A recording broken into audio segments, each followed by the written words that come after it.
Hello ladies and gentlemen, and welcome to the third round of the GTRM hosted by gt-rennserien.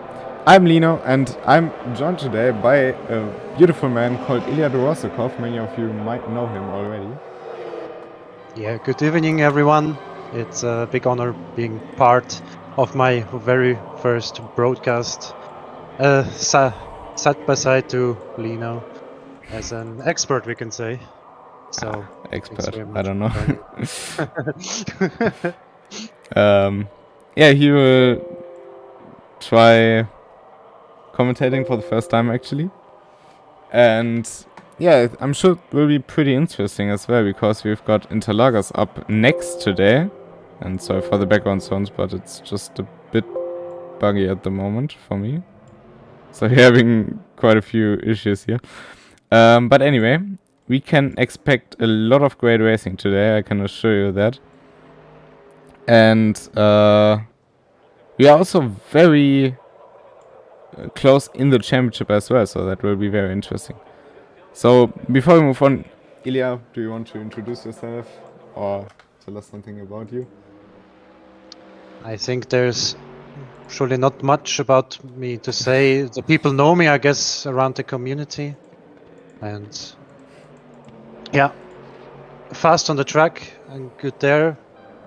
If I'll do it good on the races, let's see how it will unfold. And for me, it's very interesting to see how the calendar is structured with tracks that are not quite usual for a GT3 series. So it's interesting to see something new, and what I'm excited for.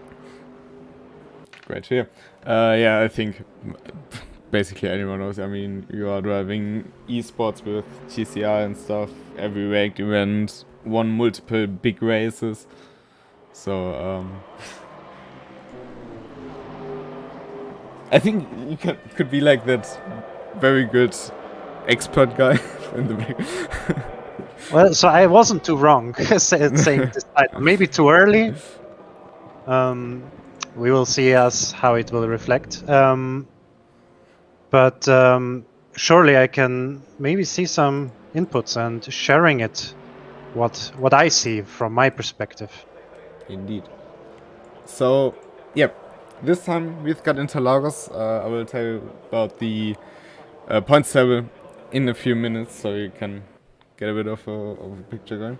But currently, I think we have already a big favorite for this race, Colin Blankenburg in the Mercedes. We haven't seen a Mercedes, I think, on the podium so far. So very interesting, but Colin Blankenburg 7.9 tenth, or 7.3 tenth in front of Christian Brandt, and then 7.9 in front of Marco Cherdron. As you can see, we got a new overlay, but it also still has some bugs, some issues here and there, so they will hopefully solve themselves out earlier or later. So that's why timings might be the wrong way around, like with Marco Cherdron and Christian Brandt in this case. But anyway, we got quite a filled grid today as well. I mean, not that many cars, but surely good drivers, as we know from the last races. And we will go through them in a minute as well, but first, as said, let me tell you about the standings. We've got Christian Brandt and Marco Cherdron, who are both in P2 and P3. Now it didn't. It swapped back again, but Marco Cherdron and Christian Brandt both on 45 points after two races, so both won a race and then came second in the other one. I think that can already tell us a lot about how the championship could unfold. And then a bit behind on 27 points, so 18-point gap, but not out of reach, obviously, is Mr.Minimi in the Audi. One of two Audis we have today, the other one is Benjamin Albrecht. I think he drove one of the races. No, he actually didn't. Will be his first race as well. But Mr.Minimi in third in the standings wasn't the luckiest in Thailand, but still very fast driver, very consistent driver, and very good racer indeed. And that's our top three for this race. Dirk Pfeiffer unfortunately can't race today, and yeah, best regards and much love to him if he should watch the stream. He was in hospital and due to that can't race today. Unfortunately, he would be on 23 points at the moment, 4th in standings. Best of the Bentleys. But Well, get well soon, yep, Dirk.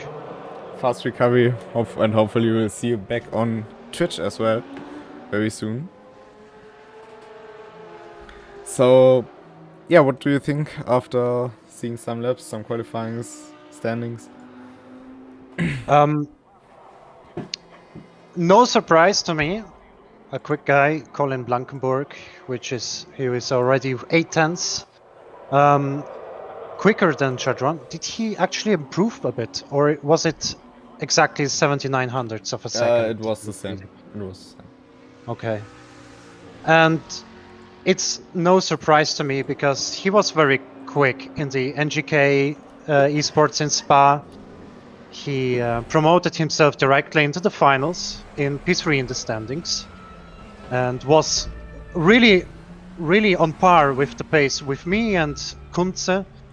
So he has the potential of being a very great esports driver. And further back, it's pretty tight, I will say. The battle will unfold there with Marco Cherdron doing a quick lap time. I'm not sure how quick those lap times are because I've never driven there.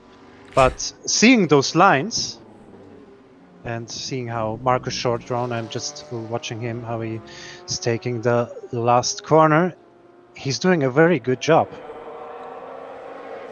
Marco Cherdron already is the guy that also established himself in the community, I think.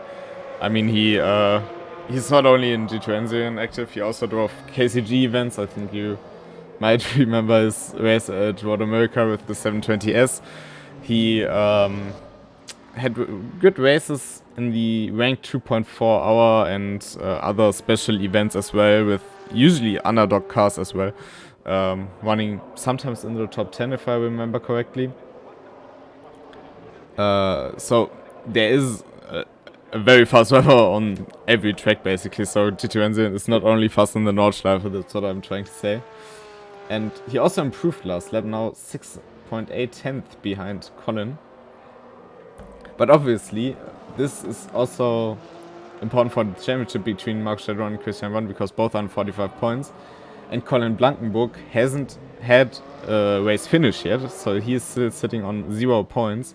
He didn't drive Zoll because he couldn't, and in Chang he finished 11th, which is out of the points. He didn't finish, that's why. 11th would still be in the points, but he didn't finish the race, if I recall correctly as well. So big points for him would be very important. One question to me, because I didn't read the rule book. There is Bob on the cars, right? Indeed, there is a BOP. It was taken from the ranked schedule for this one, usually. Because it's usually worked out for all the different tracks as well. Yeah, it's interesting to see how the Porsche will actually perform. A big advantage I see for Cherdron is at the start, because the launch of this car is so quick, and getting offline is so important here into the first corner. And after the Sennas, you have a long straight where he can actually pass Colin. So I'm looking forward to see how it will go in the first few laps. It's very interesting, because I also can, from my own experience, say the Audi also has a very strong launch. We've got Mr.Minimi, one of the fastest guys on the grid, currently in 5th, but he can also, if he manages to pull the launch off, jump some positions. Benjamin Albrecht also a bit further behind, but still in 9th. Off the line, the mid and rear engine cars are usually pretty strong, especially on the track where we have this uphill movement on the starting grid, where we can easily have some wheel slip with the front engine cars. So maybe there's an advantage for the race. Yeah, certainly Mr.Minimi, as he's pretty close to the times in P2 and P3, he surely has a chance to jump them as well. Of course, the Porsche, a very hard car to overtake, as we said, that it has also this advantage. But also to see Schroeder, how many positions can Schroeder can make in the first laps, if he can do so. Having a great variety of cars, it's great to see how the strengths and the lows of the cars will unfold on the track. Yes. But you also shouldn't forget it's a 1 hour race. So basically, we can have a lot of things happening during the race, especially with the pit stop strategies. We have mandatory pit stops as well. So I think the interesting part will be how the cars will perform over the duration of the race, because we've seen the last races that especially Marco Cherdron is very fast at the beginning of the stint and then drops off, and Christian Brandt was kind of the other way around. And especially on Interlagos with so many tight turns, building up a gap or closing a gap at the right moment can be very crucial. It's also important to note that each car behaves differently on the tires, meaning some cars, they produce more tire scrub and yeah, they produce more heat, and kind of the car will be more unsettled after a few quiet laps if the tire pressures aren't also done very well. So some cars have an advantage over a longer stint pace. Mercedes might be a big contender for that, wouldn't be? It's pretty easy on tires usually.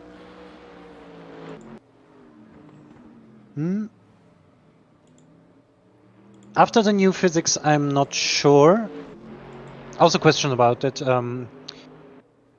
Is this a fixed setup race or open? No, it's open setup. It's open. So obviously that also makes a difference. Yeah, definitely. You can really adjust the tire pressure, so the cars that do struggle with tires, they can even it out with the right setup. That's true.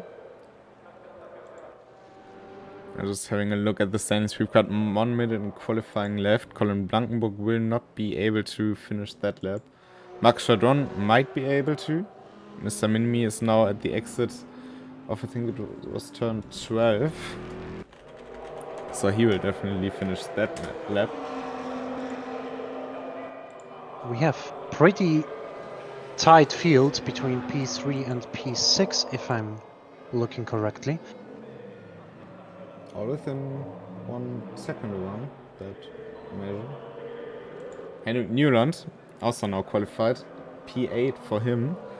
After that devastating first race, I think he will be looking for some good points. He was very unlucky the last 2 races. He's still in 7th on 16 points. But he could have won, or at least get 2nd in Zolder. And also in Chang, he was on for good points, but in both ways. Race 1 he went ran out of fuel like 2 meters before the finish line, so he couldn't even finish the race. But still got points for completing a certain amount of distance. And in Chang, he had that collision with the which one? I think it was one of the AMGs, costing him a lot of time and damage. So he will be very hungry for points after those 2 devastating races. And now we've got 5 minutes of warm-up before the action begins.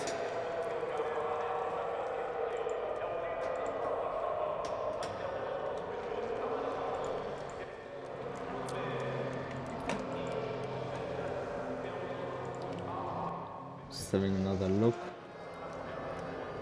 I think we can expect a lot of great racing.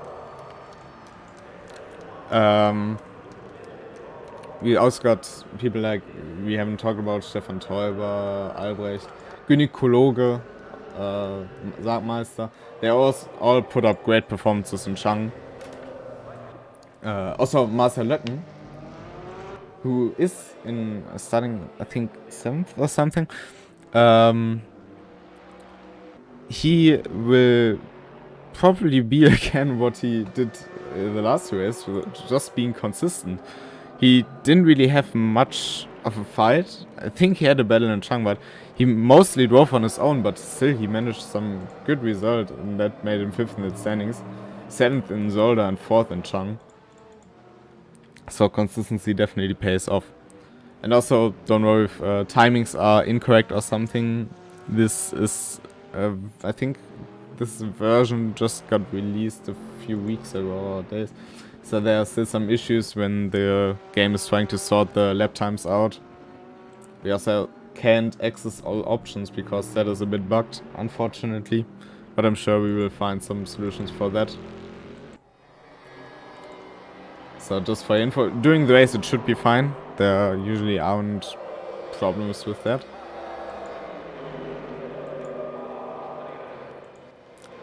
I have to say it's a very nice looking UI. So Indeed. definitely made a great job. So Looks very professional. big shout out to CPT Scout who made this. Or always made the broadcast app, or Weiß in reality for that matter. And also he drives a Honda, so I really like him. And he jokes aside, it's really good. A lot of great additions as well. I said there are still some bugs, but that's to be expected. I mean, in the end, he's just a privateer doing stuff for a game. So much love to him. You can also check out the post of his of this overlay we can download in the Sector 3 forum or KW Studios forum. But if you want to, you can give him a tip or something.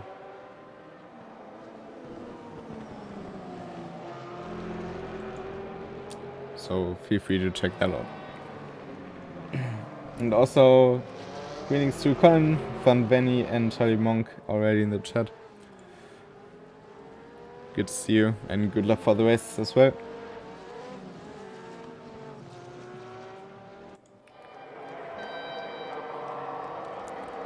Yeah, I think they're already preparing for the race. Charlie Monk is still in the pits as the most drivers. There are currently only 4 drivers driving right now. So Marcel Löcken just stopped his attempt of practicing. So right now I think there's the last little intermission before it's going green and they're ready to race. Right. Most people are also using the time in practice to either get a hold of the start, which we will see maybe a bit later. And also the pit entry. I just saw many people tried the pit entry, which is actually very important. The pit entry is on the straight basically, so you have to brake from a very high speed, hit your marks, and also the exit. The exit are basically 3 turns, and 3 turns where you want to hit the apex, get a good exit speed, because that's lap time that will cost you if you don't. Obviously you don't want to crash it into the wall, but entering and exiting the pits, especially on this track, is valuable time. Yeah, and what might be also an occasion is that it's basically still on the track when you start to brake there. And most of the time people try to cut as much as possible. So maybe there's always some danger that people will collide there as someone tries to go to the pits and the guy behind has just a false interpretation and just, yeah, whacks into him. Happens regularly on the Nordschleife. Didn't know that. I mean, I don't know if you can remember that because you drove yourself, but in the 2.4 Nordschleife race, there was like a scene where 2 BMWs both went into the pits, one braked earlier, the one braked later, and the one braking later just pulled alongside and they went in side by side. That I surely have to see that. That was pure awesomeness. Also Louis' reaction to this. You have to definitely send me the link. Yeah, for it's that. I will send you later. It's also featured in my after movie of that set right now. Oh, Shameless plug. I have to watch more Lino stuff then. But anyway, we are getting into the grid now. And everyone is set and done. We've got 5 lights. 1 hour 18.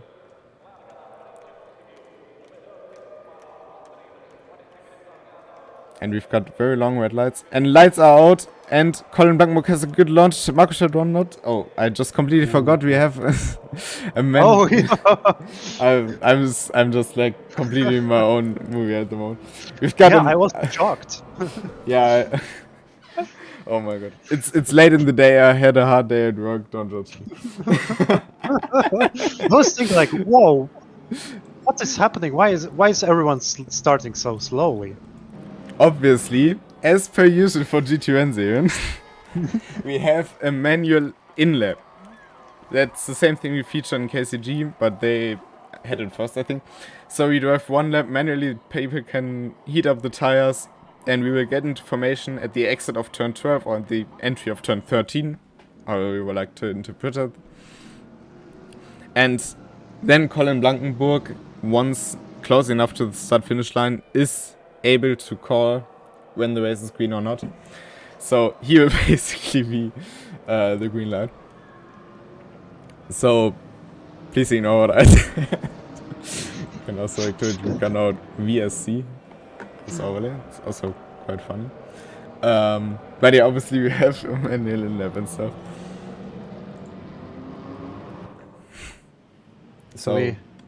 It's basically one lap and then they go green, right? Yes. And actually, from my experience, especially from the Nordschleife series of gt-rennserien, you should definitely check out. We still got one race left to go, and it's very awesome to drive in there.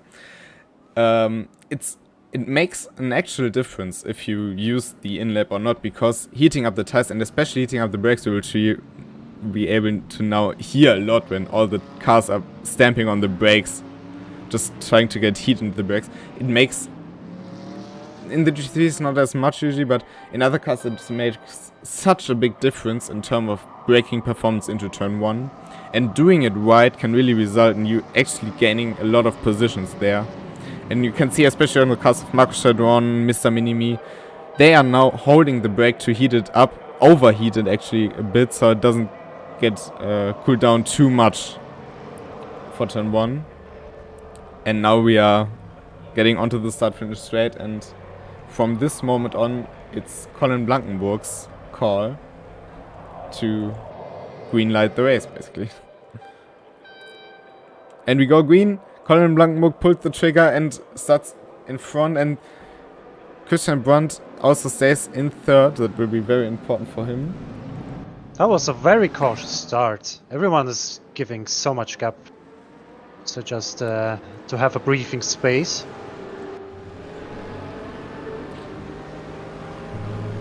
So everyone got very clean. It's already good. There's not much fights happening, but Mr. we have Minimi Mr. Minimi, yeah. Having a look on this side. Obviously, people are and Teuber running very right. Minimi also running right, and that allows Charlie Monk to pick up 2 positions in one corner. Marcel Löcken also moved up 1 place to Teuber, and Teuber is losing up massively here. Maybe he was picking even a slowdown because of that, because right now it's even 4 positions that he lost. Maybe he also just avoided the slowdown, to be fair. But yeah, very cautious start, obviously, but I think over the duration of 1 hour 14 it would be more important to have a clean start and not damage your car or get yourself out of contention. A lot that can happen here. We can also see Gynekologos now pushing behind the Mercedes of Marcel Löcken, having a look on the inside, but also very cautious. Judging other cars, especially on this track, is somewhat tricky because it's not Interlagos is not that long in race room, and we had GT3 race there, but and Teuber in the wall. No, not Teuber, it's Albrecht, Benjamin Albrecht. Yeah, sorry. We have a slightly bent steering on the front. We can see the steering wheel is turning right slightly. And Well, we have hopefully- also Leber and Hendrik now going pretty close to each other. Let's see how Oh, Hendrik can tackle Gynekologe. the zone. Gynekologe is round in turn 2 as well. Oh. I can't see if there was contact. It doesn't seem like it. Doesn't show up as one. So Gynekologe now in 13th place. But it's not said and done by any means yet. Oh, and Henrik Nyland launching it down the inside of the Porsche. Clean maneuver, wasn't it?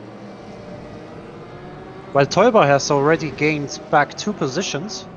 He passed Löcken and definitely profited from Albrecht's mistake there.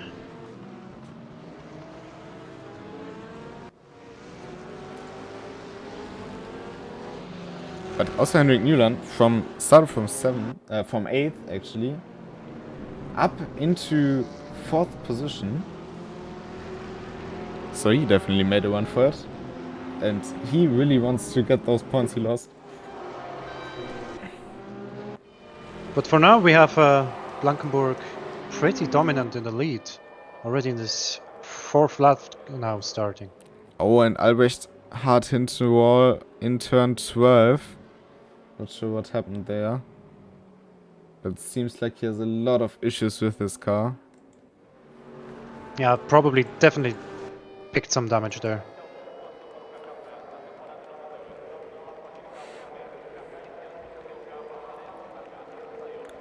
But clear gaps forming between the likes of Colin Blankenburg, Marco Cherdron and Christian Brandt. But it's also good to see 3 completely different car concepts in the top 3. I mean, Actually, you have also 4, because you have a Bentley in 4th position. Yeah, I have front engine. I mean, the Bentley is so big it actually is different. That's true. And also, if I recall correctly, the Mercedes is mid-front engine, because the engine is so far back it's behind the front axle. It's also crazy, if you think about it. Yeah. But definitely more stable than any mid-engine car as well. A super balanced car. And after the update, very overpowered in my opinion. I mean, we've seen a Porsche in the Daytona 2.4 hours in the Porsche as well, and this was reckoned to be like underpowered to the fullest. It's not underpowered in terms of straight speed, but it suffers from Understeer. And corners it doesn't like. And in Daytona, also with open setup, also makes of course a big difference. You can actually gain a pretty good advantage. I definitely underestimated the car for that point. I think everyone did, to be fair. I think And recently also in Dubai, it was also pretty quick. Neat. I mean, in real life in general, I think it's not as nerfed as in the game. I think the Porsche just had the unfortune of new great cars being added in terms of performance. Thinking especially of the 488, which is so good, has to carry around 30 kilos of ballast. Well, just speaking about our little car talk, Albrecht actually DNF'd from the race. No, he's still driving for me. Ah, yeah. He's just But one a lap lap down. He probably was in the pits. He has a one pit count. So he probably was in the pits for repairs and also looks like it from the outside.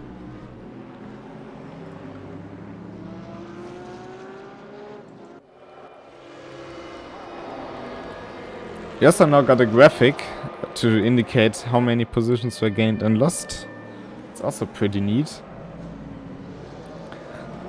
And well, when it comes around next time we can talk about it. Currently it shows the nationalities.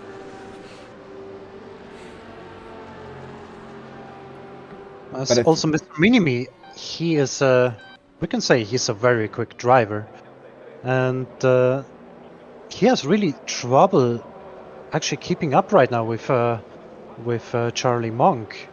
He was pretty much close to him, and he was doing a lot of pressure, but he just couldn't get past. Last lap he was 1/2/10 quicker than him, so maybe wiggles a bit back and forth. Maybe also suffers from dirty air, too much understeer through the twisty turns, which now come up in Sector 2.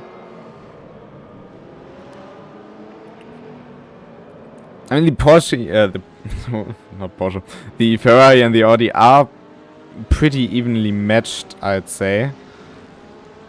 The Audi is a bit better out of turns for my feel, but the Ferrari definitely has the power to make up for that during the straights. So it's a very interesting car combination. Both pretty equal on performance with the BOP, but still obviously makes a big difference when racing each other. While you were talking, Günni Kollege just went a little bit on the grass and had a little spin. So he lost wide again. quite some time, yeah. Very much out of line there. But that's tricky. Once you get off your line, sometimes it's very tricky, especially if you don't have that much experience on a car and track combination. To just get back into your rhythm and hit your next mark immediately. Oh, and Charlie Monk went a bit right there. Minimi now having the look around the outside. Which becomes the inside. That's already passed. Charlie Monk didn't really fight that one.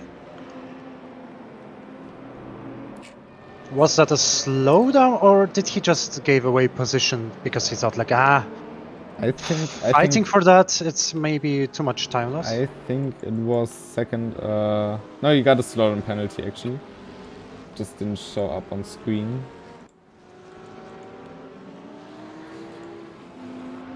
But I think after now 10 minutes of racing, the big winner of the first few laps is Henrik Newland, or NL, but his name is Newland.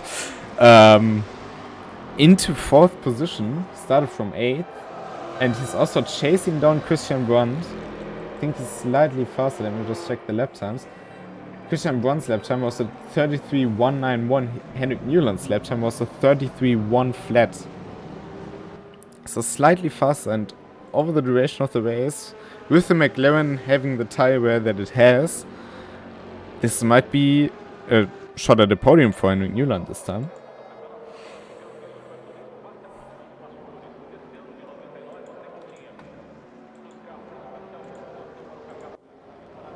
Yes, definitely.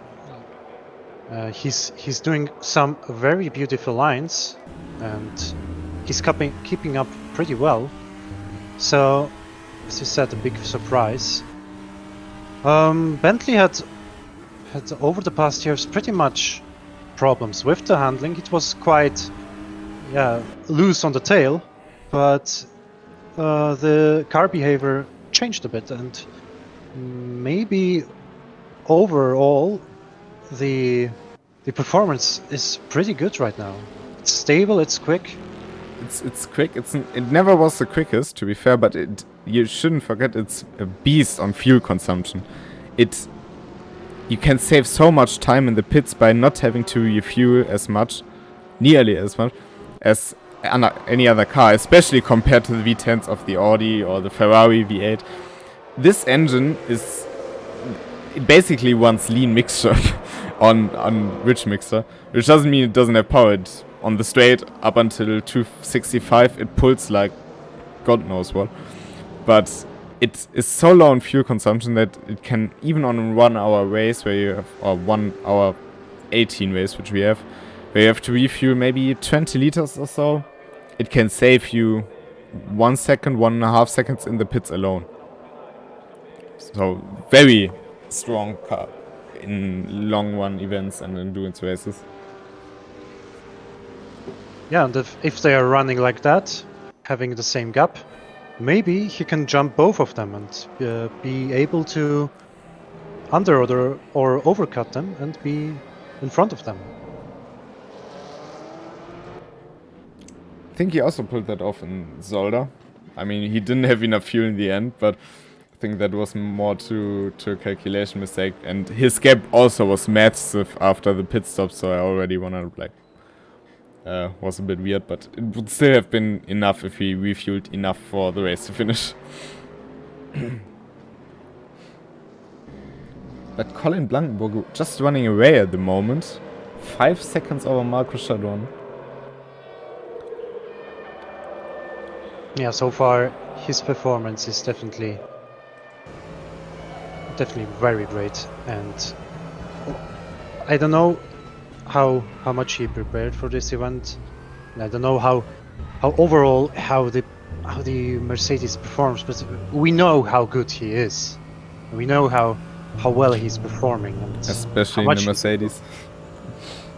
It's his car. I mean, he has it as a profile pic on Discord, so not for a reason he picks this car. Indeed.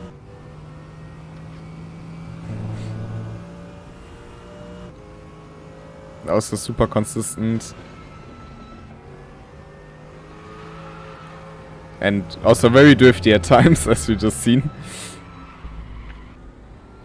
Lapping 8/10 quicker. That's a hell of a lot of time. But Hendrik just made 51.8, which is 4/10 slower than Colin Blankenburg, and is chasing Christian Brandt right now. Yeah, and it was 6/10 faster than his last lap time, and he's very close.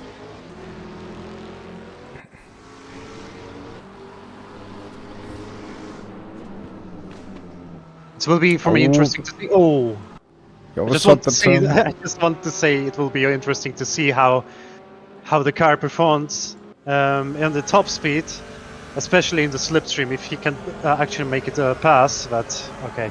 I mean, you now have the comparison to the Porsche, because Thorsten Leber is having a look to the outside. Now Thorsten Leber on the outside, and Henry on the inside. You can stick it on the outside because you have off-camber. But Henry keeps it in front. Can he get the exit right? Indeed he can. I doubt the slipstream for this second straight will be enough for Thorsten Leber. But there surely was hope for him. And also don't get irritated by the time on the top. As per usual, it doesn't show the hour figures if you come close to the 1 hour mark.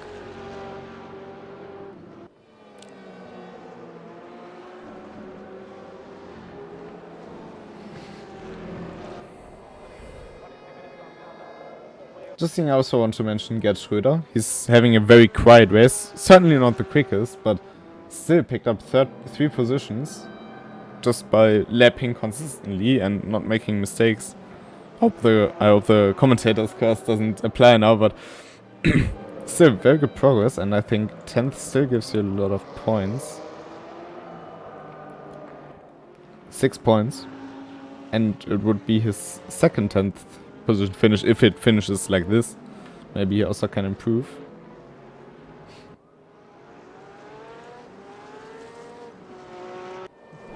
Well, being safe and steady is pretty much important for drivers like Schröder, and they definitely can profit from mistakes in front, and you never know what can happen. So if he can keep it up this way, maybe he'll even gain a spot, but 10th position is pretty good for him. Indeed. And we've seen some of the faster guys doing mistakes in last races, so this is still a possibility. I mean, obviously nobody wishes for someone to have something to happen to others, but I mean, in the end you profit by it. I mean, we've seen it already now that people are doing mistakes. Especially in like this, it's a sprint race. Obviously, it's 78 minutes. It's not a very long race, but 78 minutes is already enough to have some sort of endurance mindset in a game like Racing, because Racing obviously doesn't have that 6 hour, 12 hour events. But you have to think about strategy, about fuel, about you have to calculate how much you need, how much you want to preserve, if you want to save, if you want to refuel completely. it's all things you have to consider for this race, which makes it quite interesting as well, because it's like between the two categories of sprint and endurance, and this is also where people can make up time no matter how fast they are.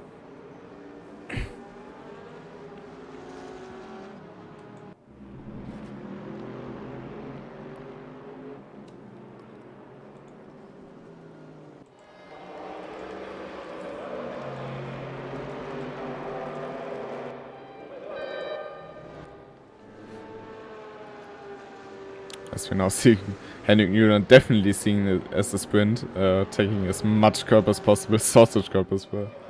Oh, and Master Löcken very close to Stefan Teuber. Trying to go for the switchback.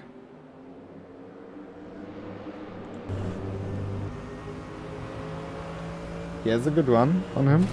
Now in the slipstream. I think... if he can now break him, I think the opportunity would have been there.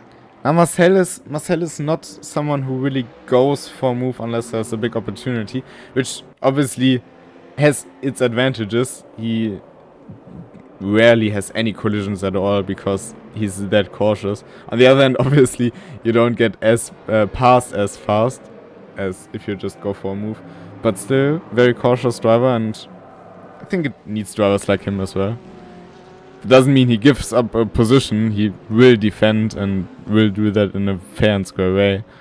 But on the attack, he's usually pretty cautious and consciousness. Yeah, I will even go say that he is one of the fairest drivers in this game. And in Imola, I was in the Discord.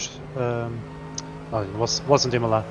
When we had the KCG event in Road America with the GT3, it was very nice talking to him. A very, very nice man. I definitely have a lot of sympathy for him. So yeah, let's see how this mentality will work out. But if he's really faster, he should really go for a move for it. You don't want to really lose too much time, but I think driving by Teuber is a quick driver. Oh, Thorsten Leber. Okay. Oh yeah. That was close. Both avoided the contact very well, but for a moment I thought there will be contact between the two of them going into Ferradura. I'm not very familiar with the corner names except for Senna S. Yeah, me neither. It's the only corner I know. I always have a track map on hand. Yeah, I have to print it out next time or just have my phone next to me, so yeah, I can name them correctly. But talking about Löcken and Teuber, if you can work together and catch up the guys in front, yes, then it's definitely a good idea. Just tucking it behind and don't battle too much, as you will lose too much time. But if you think I can go some tenths quicker than the guy in front, then I will just try.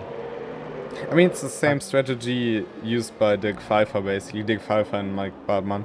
They also not only under each other, like these two usually don't battle, they just slipstream their way or bump draft their way down the straights.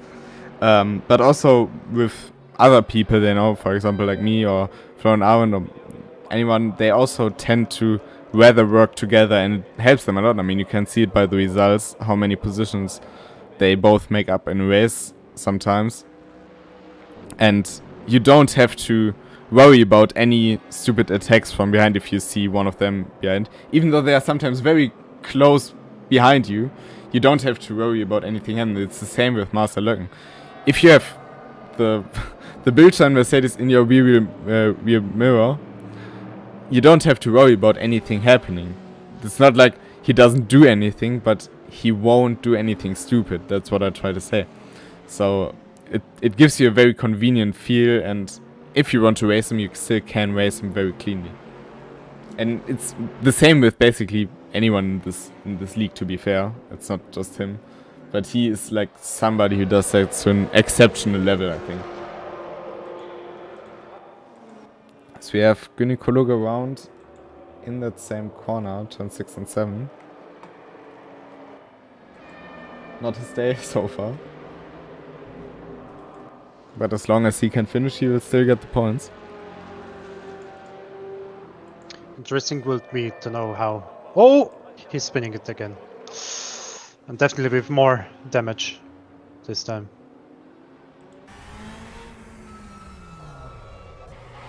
Oh. Ooh, okay. Seems to have some sort of issue. It sounded like he was downshifting without downshifting. Yeah, maybe the tires are a bit cooked now, so he has to be more cautious and preserving with the tires. Dirty tires are very, very dangerous in this game currently. Yeah, dirty and hot. That's not a good combination. Yep. I think he's going to pit, making his repairs, and yeah, making it mandatory stop for him. Indeed, mandatory pit stops are on already. As we can see, Colin Blankenburg coming on to lap him.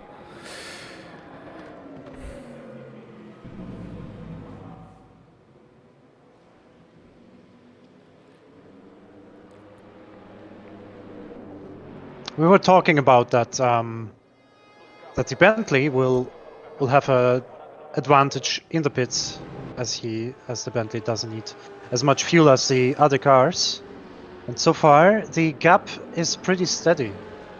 So it might work. The little mistake that Hendrik made, wasn't too fatal. Didn't catch up really to Christian Brandt, so the gap is pretty steady, all between the drivers, between Cherdron, Brandt and Leber. And I think the race after the pits, it could be very interesting. So the fight for the podium spots, it will be on. Indeed. Especially now, we are not too far to the first one, actually. I think we are like halfway, or maybe already 2/3, but not too far. And I think now also the tire degradation comes into play between the different cars. And as said previous in the stream, Marco Cherdron was somebody who was very fast at the beginning of the streams. Meanwhile, Marcel Löcken talked about somewhat, I think it was commentator's curse.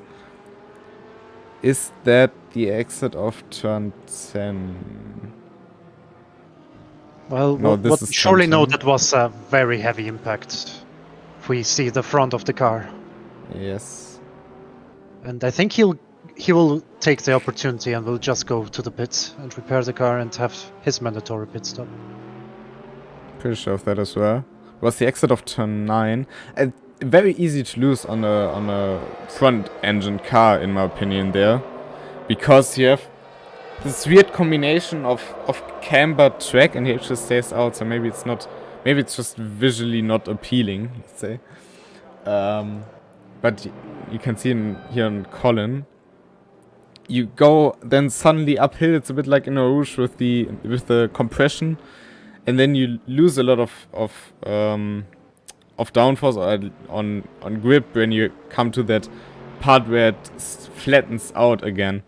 So it's not as much of a problem in rear engine cars, because you have the weight on the rear wheel tires, or mid engine cars for that matter as well. But in front engine cars, you don't have much of weight there out of slow turns. It can be very dangerous if you don't have much feel or don't really have the groove, to say it like that, to be cautious enough, I guess. For me, when driving the AMG, it feels like a lot of times the car feels just a bit of understeering. And if you want to go just a bit quicker, you want to push it more and more, just taking much more risks. And at some point, yeah, you maybe overdo it, and this can happen to some fatal mistakes like Löcken did at this moment. Yeah. Also with the tire degradation in place. In some cars, I don't know, I didn't drive the AMG as much, so I can't tell if it's the same there, but for example in the 911 Cup Porsche, which I'm driving the Nordschleife League, in the Winter League, there's like a pretty steep cliff, so it's not very sudden, but at some point the tires just give in, and it's not that late, it's like 60-70%. We should be at like 67%. These are different tires and different cars, obviously, and the drop off will be slower because it's a GT3 in the end, but it still is noticeable. And if you drive your car like you drove the last 10 or so laps, and then suddenly you don't have that much grip, or you don't feel the tire degradation, you just overcook it in that moment without realizing what went wrong, but you just overstressed the tires on the wheel.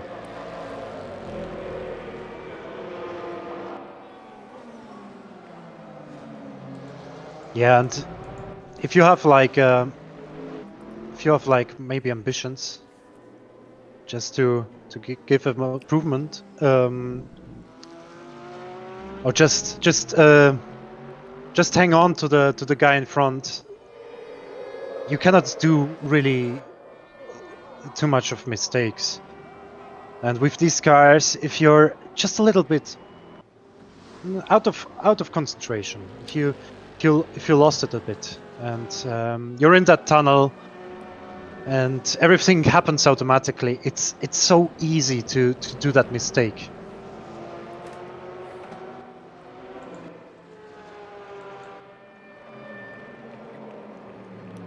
So all in combinations, like when the tires are cooked up and you have that rhythm, mistakes are more likely to happen. Yep.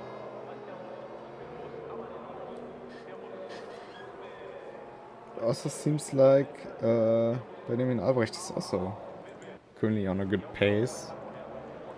33.7. Pretty consistent. Very beautiful car in my opinion. I always was a big fan of the Mamba AMG, and I'm still am. But seeing it on the Audi also, I really like that one.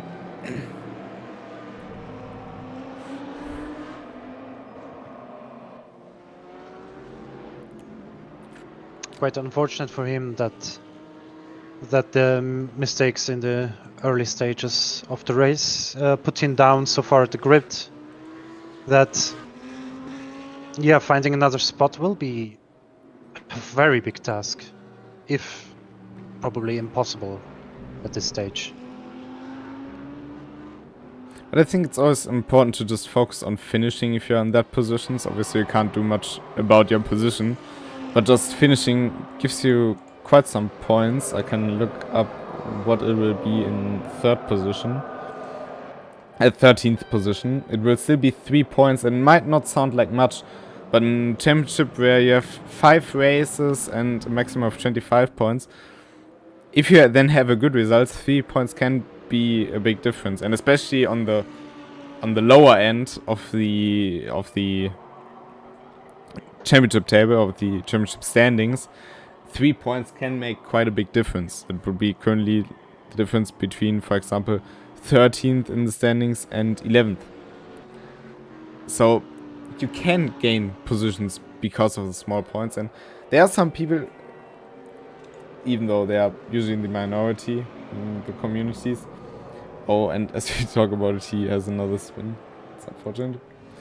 But there are people out there who just believe in either a lot of points or no points at all, or winning is everything, basically. Which in a championship isn't really the way to go. Alex Hoffman had a saying. Alex Hoffman is a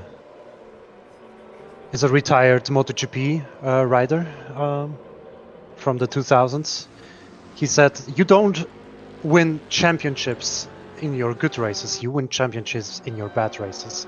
It's what you do at those races where you really struggle and where you're really fighting for the points and not just driving around for the win. Yeah. Also, I don't remember who it was, but it was someone from DTM. For example, if it comes to the title decider, you can't lose the championship in that one race. You might lose, know that you lost the championship there, but you lost it at some point as in the season. You had a crash there. It basically, there's no single mistake in one particular race that costs you a championship. It's your performance across the whole championship. And that, in the end, is what matters.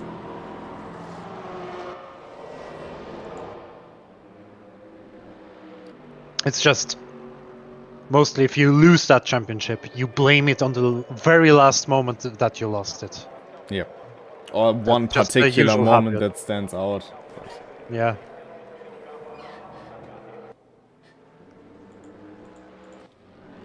Mostly, if drivers like making the mistake early on stage, it's like, the season is not over. You can still do that, but it has an impact what you do on any stage of the championship. But those moments that happen earlier on the stage, they're mostly forgotten. Yeah. I mean, it's not the end of the world to make a mistake, especially at the beginning of the season. As long as you basically learn from it and come back stronger, if possible. But of course, this has an impact. And some come back in a greater form and really convert that, let's say, loss to great performance. And others just fall behind a bit and then think, I can't do anything anymore. It's always a bit of a head thing. Like, your mental, how you mentally prepare for a race, especially in bigger championships, as we have Thorsten Leber around in 5th position and Mr.Minimi going past him at exit of turn 12 or turn 13. It's, I think, similar to what Marcel Löcken did. Just lost it on the rear end. Is Thorsten Leber coming to the pits now? Not yet. But no impact, right? No impact. Spun out to the inside. But Mr.Minimi now back to where he started in 5th position. But yeah, where was I?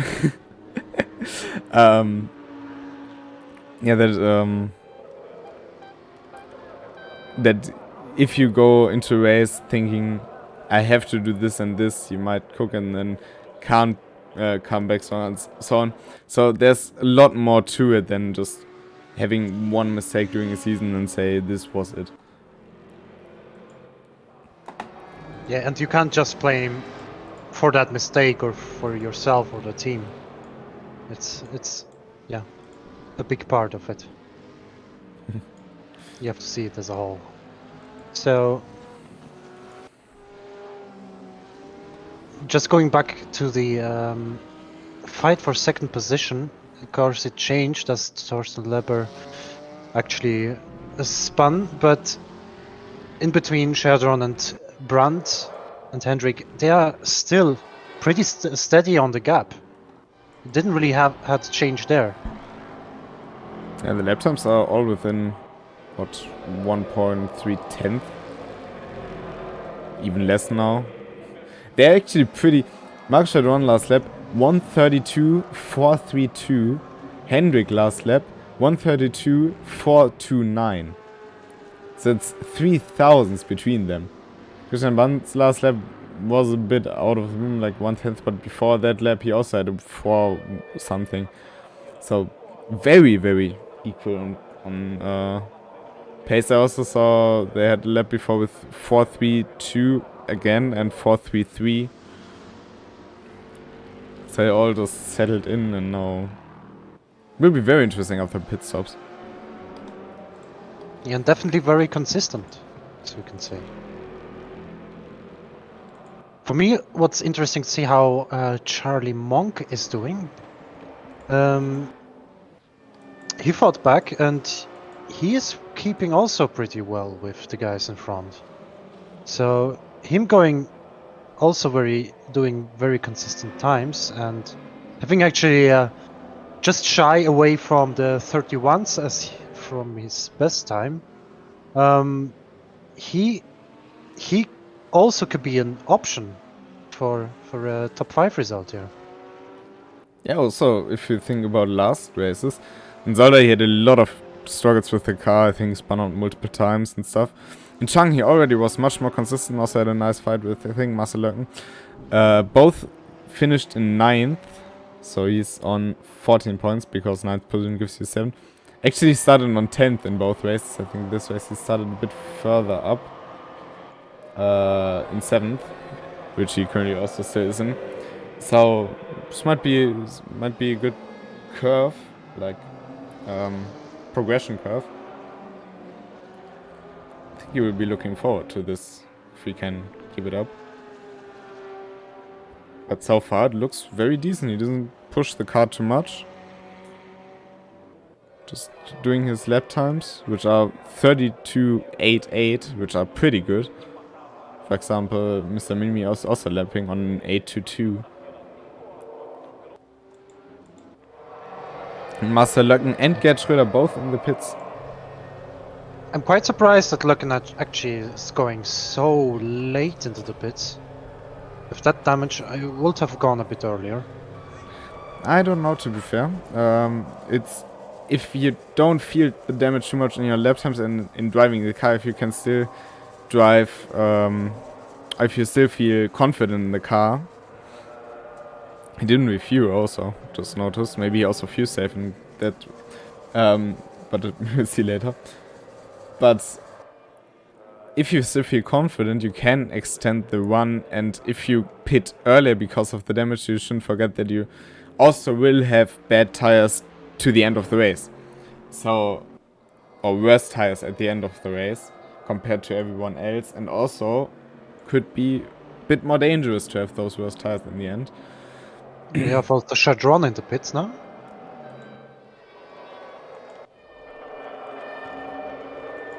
Firing up the engine. And Thorsten Leber. So now, around the halfway mark, most people come to the pits.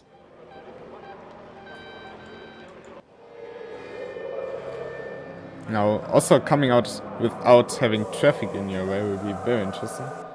I also just noticed... Oh, and there's Marcel Löcken out of the pits. He's a lap down on Tolber in front, though. Yeah, he He bonked the pit exit. It's not too bad. Usually, you don't get suspension damage off it.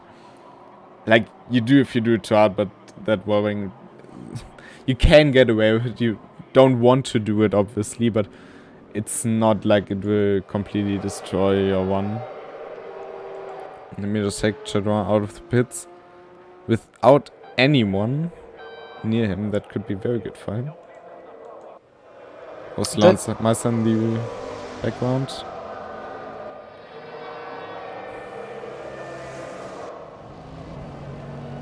Yeah, but I think he lost some time because he had probably to repair the car, or he did repair the car. Marcel? Yeah. Yeah, he definitely repaired. I think it was aero damage. There's aero, and they recently added, or quite recently added, the bodywork damage, which can be repaired. He repaired one of it. I think it could also be bodywork, because the bonnet is back on, but the front end is still, let's say, dent in.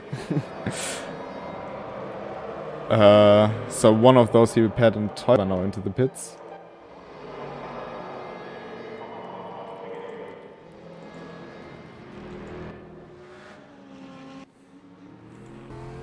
But I think at this stage, might be worth it as well.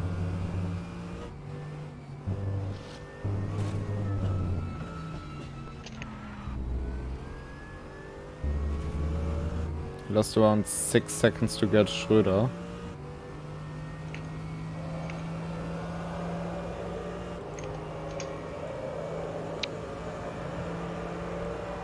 Oh, and Colin Blancmore now into the pits. I don't pick up a penalty. That was very late on the brakes. just seen that. Oh, and run very wide there at the exit of 14 and also into the pits.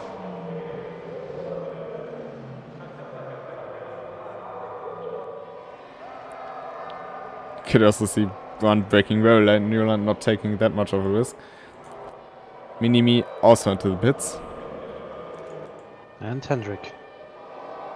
Charlie Monk also dives into the pits, and that now means Marco Cherdron is now up to the test of undercutting. Monk. I don't think he will undercut Colin Blankenburg, but could still be very close.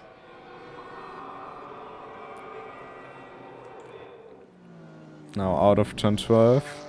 Okay.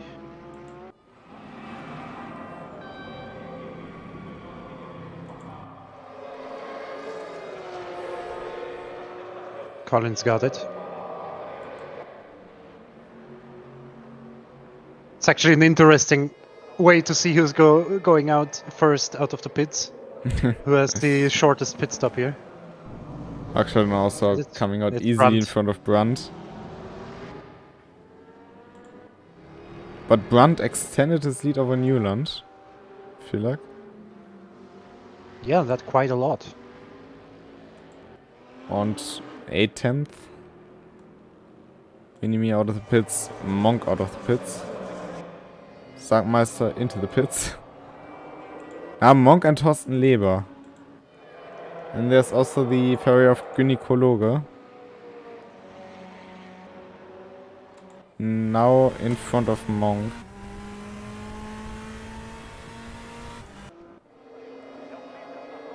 So Monk actually undercut Leber. He was in 7th before and he was behind Leber. Yes. So Charlie Monk actually moved up one position.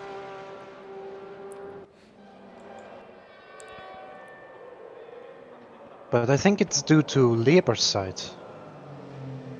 Because the gap to Minimi was around 6 seconds, something like that.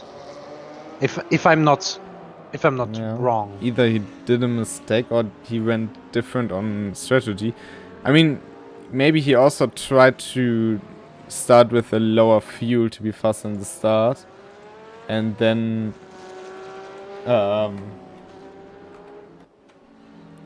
refuel more. But sometimes it pays off, sometimes not. It's very tricky to know beforehand.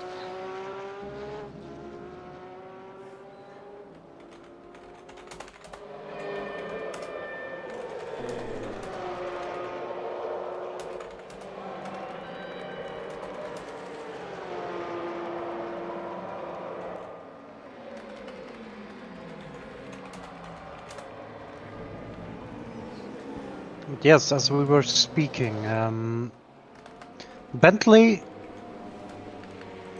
advantage in pit didn't work out. So Hendrik is still in P4. From that side, I'm a bit negatively surprised that a jump didn't occur.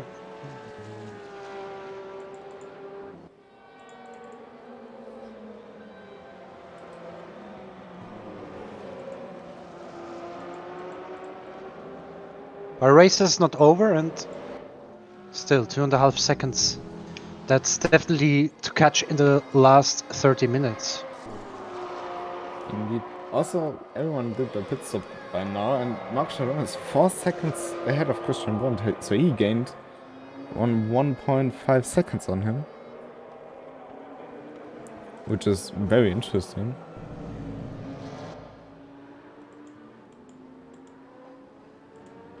But Hendrik, did you see that lap time? 4/10 quicker than Brandt and 1 second. That is crazy. That is 31.4 for Hendrik. Oh yeah, 31.9 was. Oh, everything's turning black for me. Why is it this? Oh, apologies for that one. My monitor just shut off. Indeed. And he's pretty consistent on that.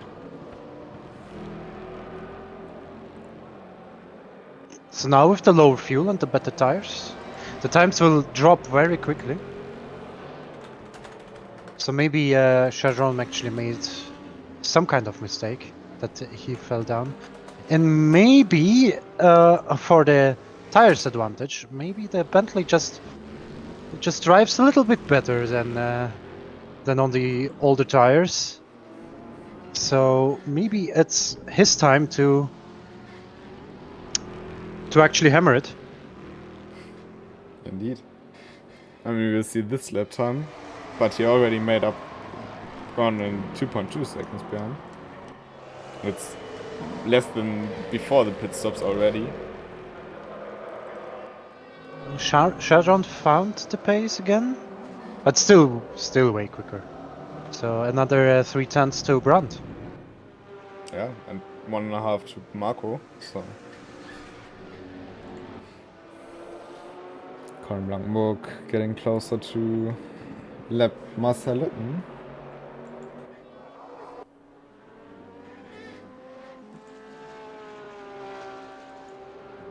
So one of the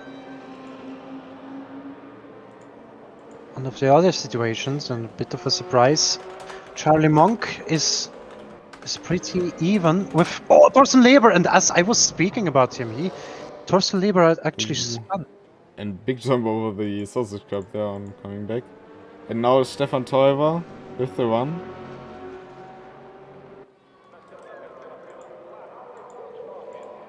But that's unfortunate for him.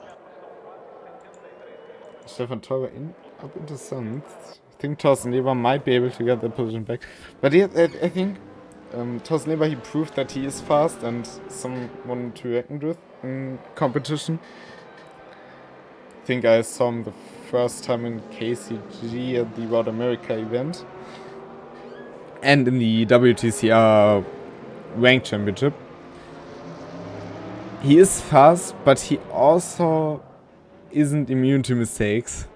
So, and once he does these first kind of mistakes, he just has a problem keeping that flow up he had before. If he just is in his groove and stuff, very fast, very talented. But once he does a mistake, it's hard for him to get out of that loop. Then he runs consistently for a few laps and then does a mistake again. And for today's day, it's definitely a shame, because he had the chance to fight for the front positions. And yeah, he's now just shy away from P7, and he can't really afford another mistake. Although the gap behind is now 30 seconds, but morally speaking for him, he just wants... It will be good for his mentality if he can now finish the race without a mistake. But he will be pretty mad about his spins. Henrik Newland, very wide, turn 12. Cost him a bit of time. Not too much, but same as in the first stint. Same type of mistake.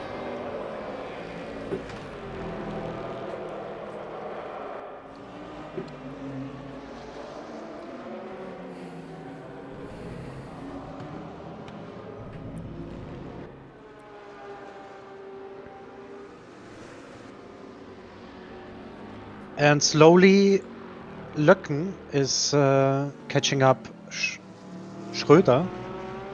So probably by the next lap we'll have another fight, as we have a fight between Thorsten Leber and Teuber going side by side. Can also see how much respect they give each other. A lot of space. I know at least a dozen of people who just, even on a straight, go as close to you as possible. But those two, a lot of space given. Much respect, although a touch. Yeah, it just happens. I think both very cautious there and misunderstood. But no, I mean, nothing happened out of the contact anyways. But let's see if there's a cutback.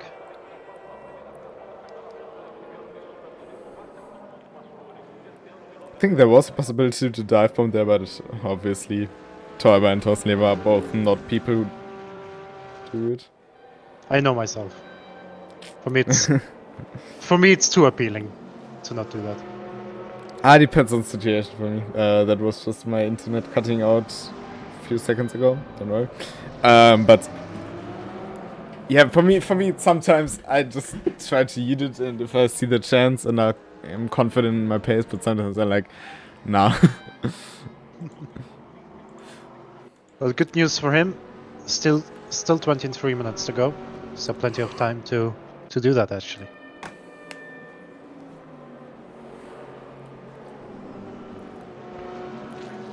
Maybe focusing back on Löcken and Schröder, because that can also unfold pretty quickly. It just takes what now happens to get Schröder a bit offline, and now can't get the power down as early as possible. Master Löcken is right on his bumper, but obviously, as we know him, won't do anything stupid there. Oh, but Gerd Schröder just lets him go on the outside in 10-11.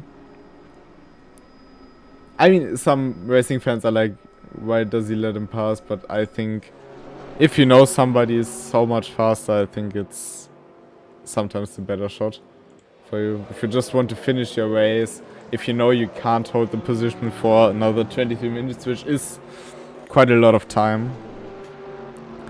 I would have liked it for the action on the screen. Yeah, sure. But yeah, tactically speaking, yeah, not much point for that. Yeah, racing has a lot to do with being honest to yourself. To be fair, and you can defend to the fullest, but in the end, he just might lose out so much time that Lone Sargmeister comes. Because we haven't talked about him all the stream, I think. Even though he is a pretty cool character. Also, maybe not on the notch he is pretty fast. But otherwise, not maybe the fast, but very consistent, very clean. You can basically say the same as about Master Löcken.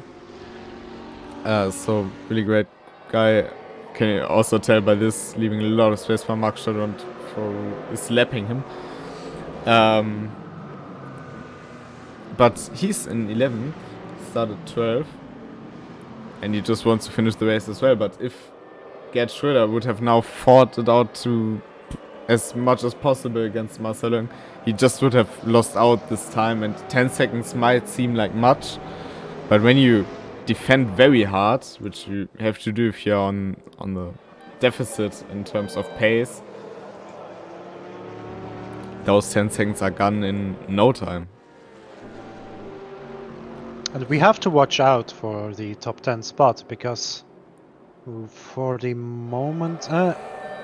okay, so Schröder did a 34 high on the previous lap, but now he's doing a 33 high, so he improved that by a second. Actually, it's very close to his PB.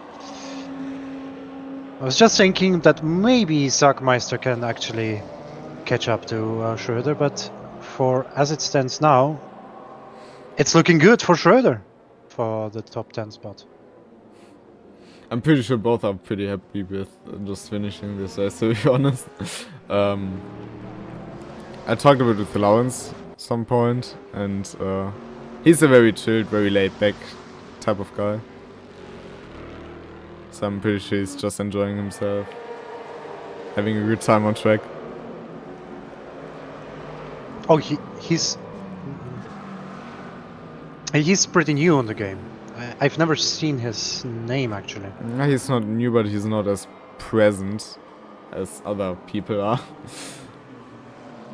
More focusing on the community side? Yeah, much like the likes of Gynäkologe, for example.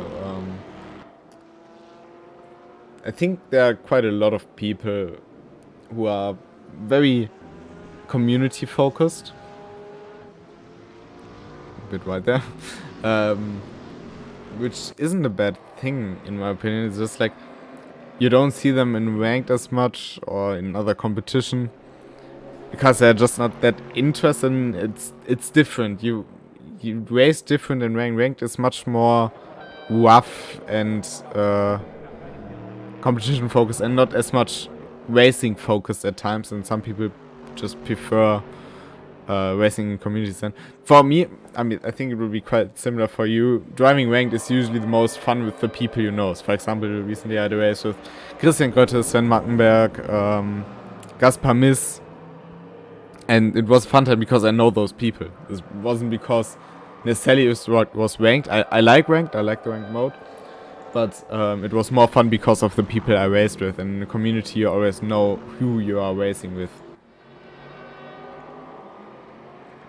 Well, I have to agree on that, and it's nothing different for me.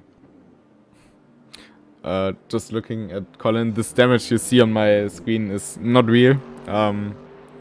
Just for your info, it's like, because my internet set out, there was a unofficial collision, that's why his car looks totaled. But it isn't, his car's totally fine. Just very unfortunate for the replay.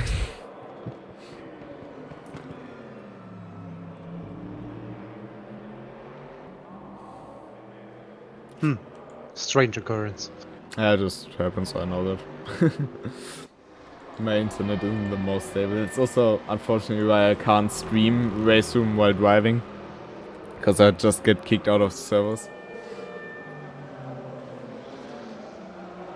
I just saw Teuber. He got a bit loose on one of the long right corners. So he's definitely to watch out how his car performance will unfold, because that was a pretty close call for him nearly crashing into the wall.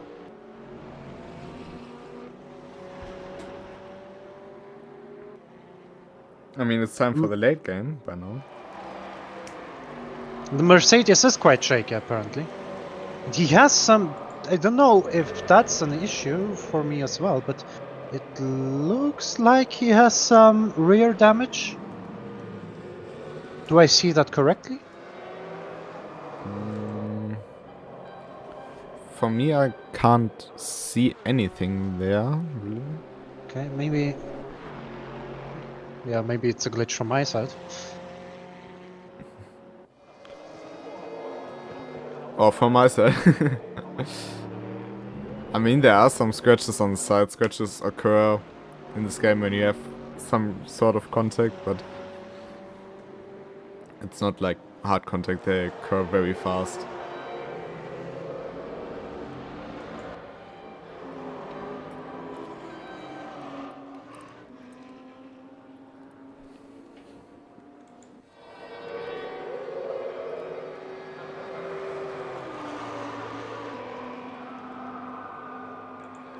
And Henrik is still faster than Christian Brandt. 4/10 last lap. 2 seconds the gap. I think this could get very close to the end. If he has, let's say, 3/10 a lap that he can catch up. It's 7 laps he needs. 7 laps are 7 minutes, 10.5 minutes. So the last 3 to 4 minutes. So the last 2 to 3 laps could be very interesting if it continues like that. Oh, and there is... Oh, Löcken. Löcken stationary. Same corner where he crashed previously. And he has to do the job all again and take that position back from Schröder. All his effort gone again. And now he also has the cars lapping him between. Which isn't usually a big problem for the lap cars. It's usually slower, but still can irritate. Can also be a big opportunity, of course, if the car ahead moves out of the way and you just slip through with the faster car, but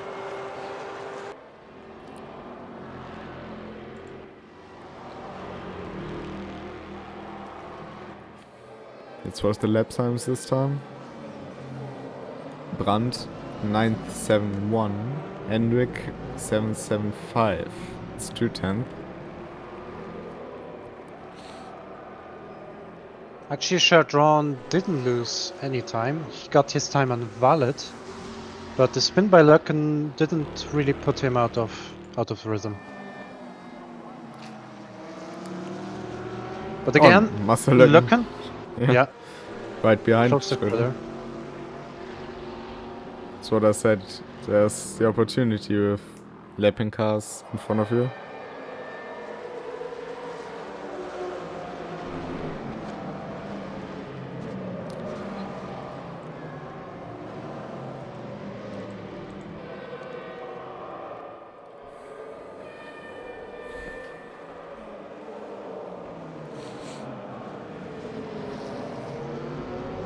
Oh, Schröder right. And he lets him go again. Yeah, once Same again. place. Oh! Because Schröder slowed down in the corner. Brandt nearly crashed into him. So it was a dangerous situation there, actually. Couldn't see it completely, just suddenly in a bit of an angle. Yeah, at least Brandt gets the slipstream. So it isn't all bad, I guess. I mean, he lost out a bit of time, maybe 1 or 2 tenths. But Henrik also lost out because of the lapping. So I think overall pretty much evened out in this case. It could be definitely worse. Yeah, Seeing it could be worse. circumstances.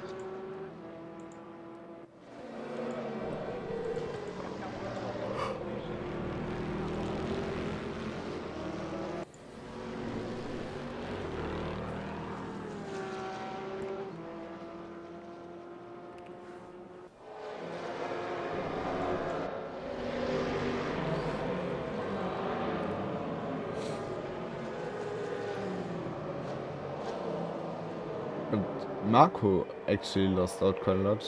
Brandt is only less than 2 seconds. Bernd. Oh, and Leber into the wall, and this time it was pretty hard collision. I think it's... What is it? Turn... Senna's. Turn 3, yeah. A lot of damage to the front. Lucky that he didn't hit it with the rear, because you so easily DNF in this car if you just slightly hit it with the rear. It's already... It's brutal how fast this car is terminal engine damage. Sometimes even a brush on the wall with the rear, like skidding alongside it or something, can result in engine failure. Very unfortunately, it's his third spin, I guess, in the race. So it's a race definitely to forget for him. No, just getting in, finishing the race, collecting the points. But everyone is still running in this race. Just want to mention that.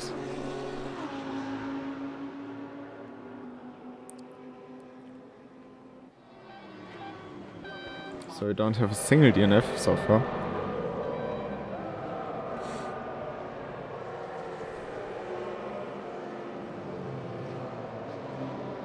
I guess it's a good, it's an amazing performance, and the wheel of drivers who, like Albrecht or Gunny, who just had already a bad start, and yeah, couldn't really do much from that, and yeah, you couldn't actually give up, but they're still going. As you said, that's for the very few points, and for the honor. Indeed. Especially for the honor and also for the fun. I mean, you are still not alone on track. It's not like you're driving on your own. You still encounter other drivers, and that's what it's about, I think. So I had a lot of races where I basically more or less lapped on my own, but still had a lot of fun because there still was some sort of fight going on. Or anything going on track, which I could notice. This is a fact why I like multi-class quite a lot, because the classes, it's a lot more together, working together. For example, let's just take GT3 TCI. I think it's the most common multi-class there is. You have the GT3s which use the slipstream of the TCRs on the straights and profit by them, and can get by very easily, don't get hold up too much in the corners.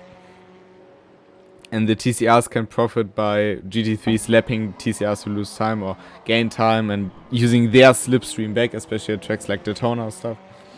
So I think those are pretty neat for even if you lap alone, you aren't alone. So.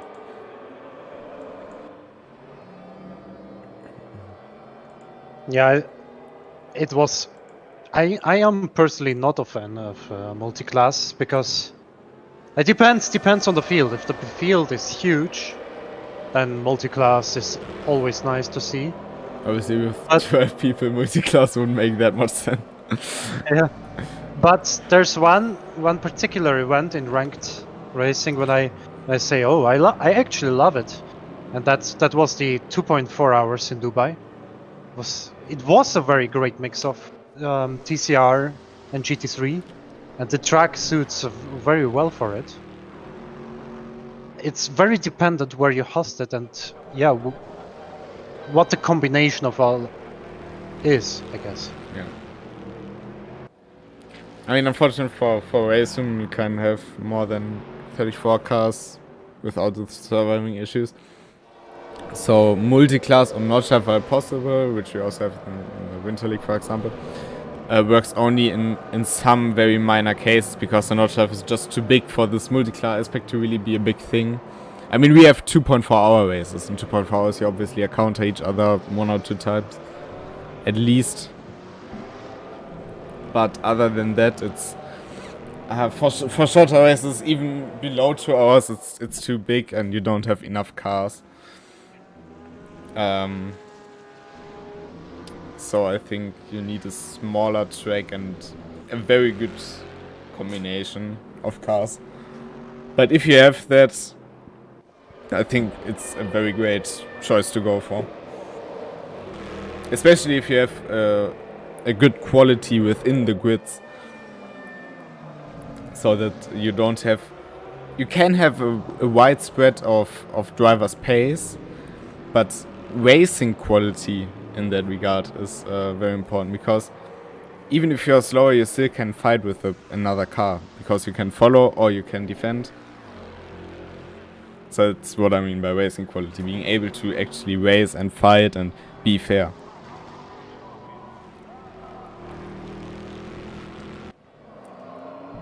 I think talking about it in real life, in Notch life, it's a growing issue from my heard. Like example already, the 24-hour race. The gap between the SP9 class, SP7. Which class? Yeah, the top class. Yeah, SP9. SP9. Yeah, just to the lower categories. The GT3s, they're getting so quick. They're getting quicker and quicker every year. And they're getting bigger and bigger every year. Yeah. The car models are getting bigger. BMW. Yeah. And more little private teams, they're... Marcel Löcken off in turn 12. Gerd Schröder coming past again. Again? Will Deja vu, I guess. Oh, very close to the wall. Now that will be interesting into turn 1. Slipstream. Maybe Schröder has to think about really fighting back now. I mean, we've got 4.5 minutes left to go, but he keeps it behind. Yeah. But yeah, back to the topic. The interesting thing is, I think I do get your point, and I do agree to definitely to a certain extent. It was very funny when the 911 Cup Porsche was leading the VLN this last season, was leading a couple of GT3s for like, don't let me lie, 6 laps or something. Because the driver was just that fast that the GT3s couldn't pass, and especially on the straight you won't get past. So that was a very funny situation, and he actually led the race. How to forget that. Oh. So yeah, now, but the problem is more like it becomes dangerous at that point. The GT3s on the handling side, they're going so quick, and you have those little teams driving in a Civic, and That's yeah.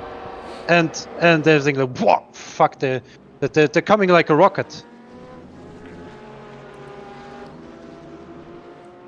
I mean, yeah.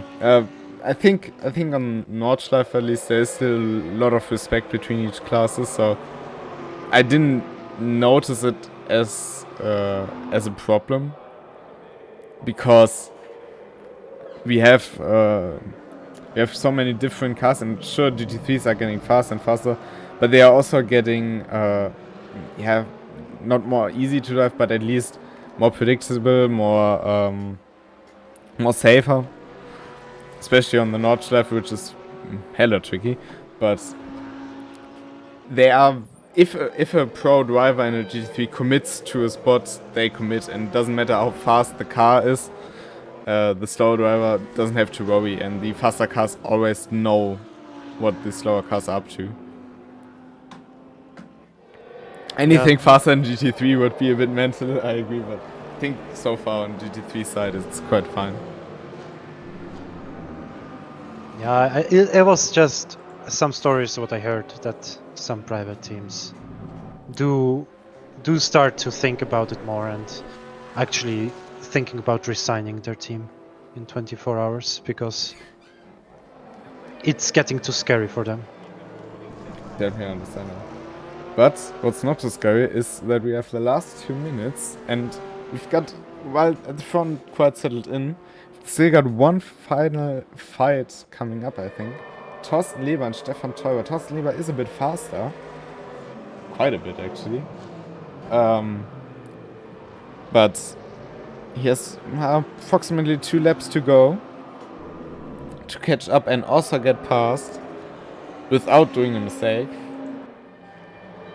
So it should be 1 lap after this. I think they're in front, so they still have 2 laps to go.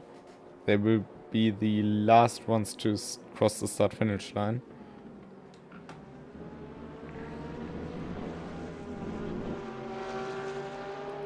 Yeah, and if we can slowly switch, I guess, to Colin, unless Thorsten,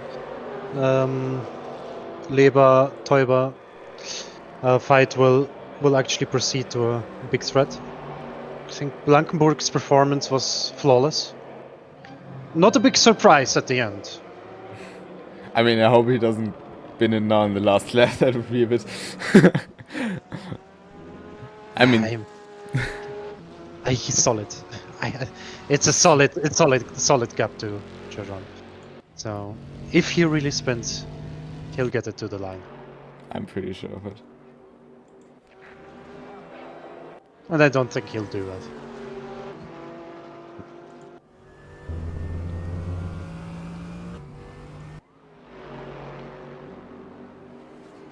Now one last time through turns 6 and 7.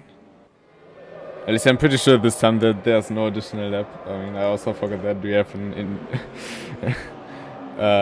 in lap, but anyway.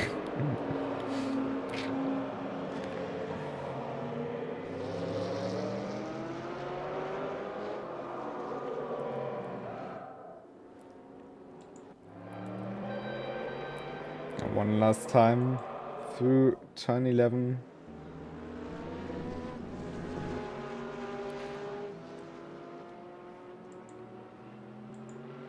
Oh, that's just Colin, don't worry. Drifting through the final turn, Mama on TV. And coming out of the final turn, onto the start-finish straight, which also still is a corner, but anyway. Colin Blankenburg takes victory. We've got our 3rd winner in 3 races here in Interlagos. Congratulations, 25 points for him. And he surely is happy. Marco Cherdron now also out of the final turn takes P2, therefore takes back P1 in the championship, but only slightly in front of Christian Brandt, who comes home in 3rd. both finished on the podium every single race this season. Not bad.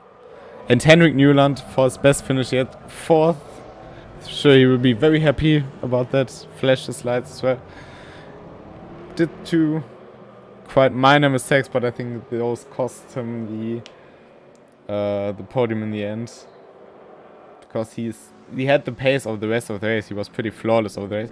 Except maybe for the pit stop, we don't know what was going on there, but something had to happen, I think.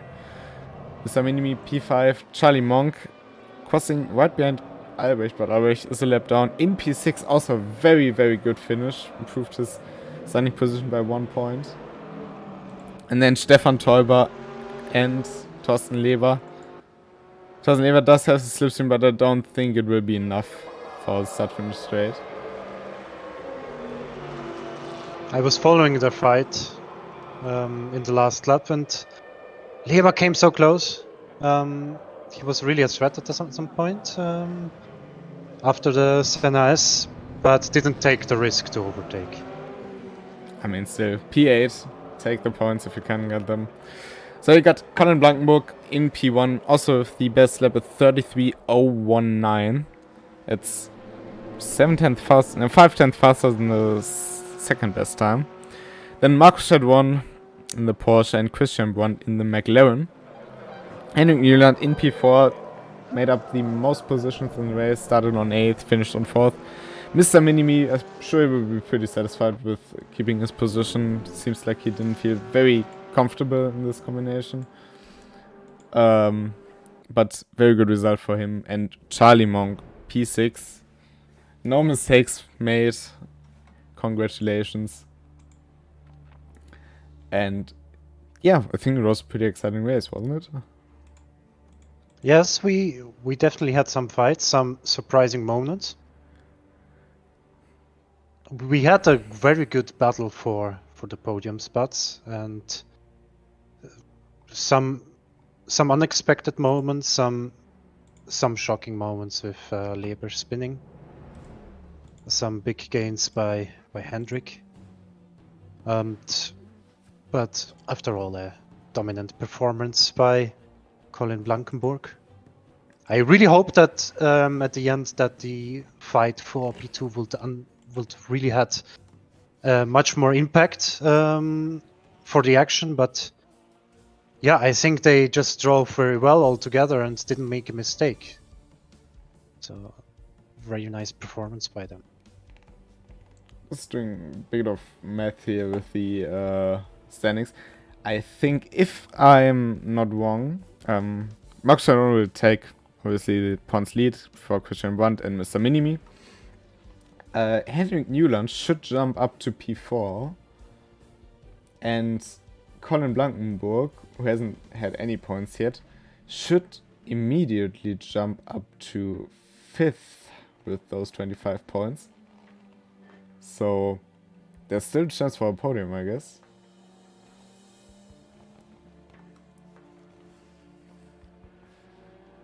And yeah, I can only agree. I think there was a lot to this race. It wasn't as filled with fights like Chang, for example.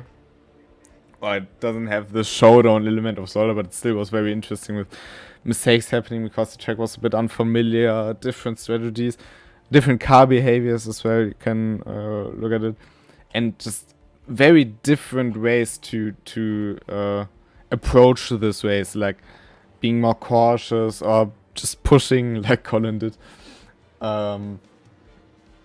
Hendrik with catching up, but then the mistake, which obviously isn't planned, but I think it was very interesting to follow and see the race unfold. And I'm sure at least most of the people will be very happy with their race, with their performance. And also, everyone finished the race. Just want to mention that. Don't have a single DNF. I don't know when I last time saw this.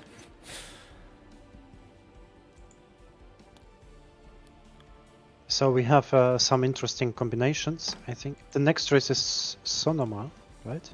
Yes. Next time, which will be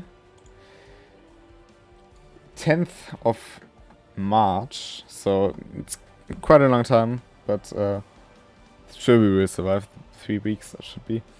We go to Sonoma, a track I really like.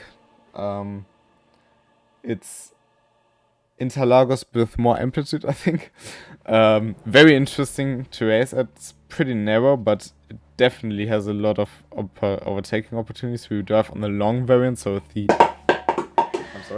with the hairpin at the end and this inner part.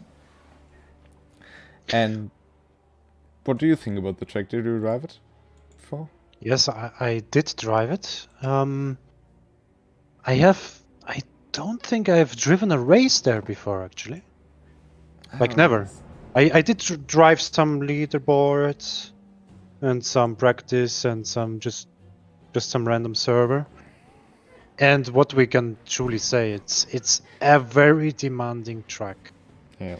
And if that is already something, we saw from today how hard it was to keep it on the track.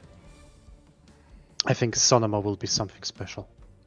We will see people running wide. We will see people spin. We will see fights. We will see maybe something like a truly train who, will pull for drivers behind them, and who knows what will actually happen. Yeah. Also very interesting turn 1, 2, 3 combination, because from a very wide track or pretty wide track, it gets very narrow suddenly, with the top, the right hander on the top of the hill. So yeah, pretty much looking forward to this. I also don't think I've ever seen a proper competition race on there except for WTCC back in the days, in Race Room. But that will be very interesting. And then 1 month after, or a bit more than a month, we go to Motorland Aragon. It's usually a WTCR and MotoGP track, but I did a GTE race once for the Porsche Summer Cup, and GTEs already were fun there. Can't wait for seeing the GT3 grids there, so would be very interesting. We had NGK esports there, at least from the virtual side. I have to check exactly who maybe drove from the grid there, if so. From what I remember from seeing the live stream, we had some chaotic races with a lot of drama, with a lot of spins, with a lot of crashes. It's also a demanding track. Yeah. Probably saying Interlagos is probably the easiest tracks of this calendar. So, and the last 2 races are probably the biggest challenge. Indeed. However, I think that's it for the stream. If you don't want to add anything to that. I want to say thank you for watching, and also thank you for joining me today, Ilya. I hope you had fun as well. Yes, definitely. And I hope we will see you back very soon for the next GTRM races, and maybe also, if it happens to be the Winter League races, if you want to do that, but we will talk about that anyway. Surely. And otherwise, I wish you a great weekend. Have a great time on track, or off the track as well. And see you next time. Until then, bye-bye.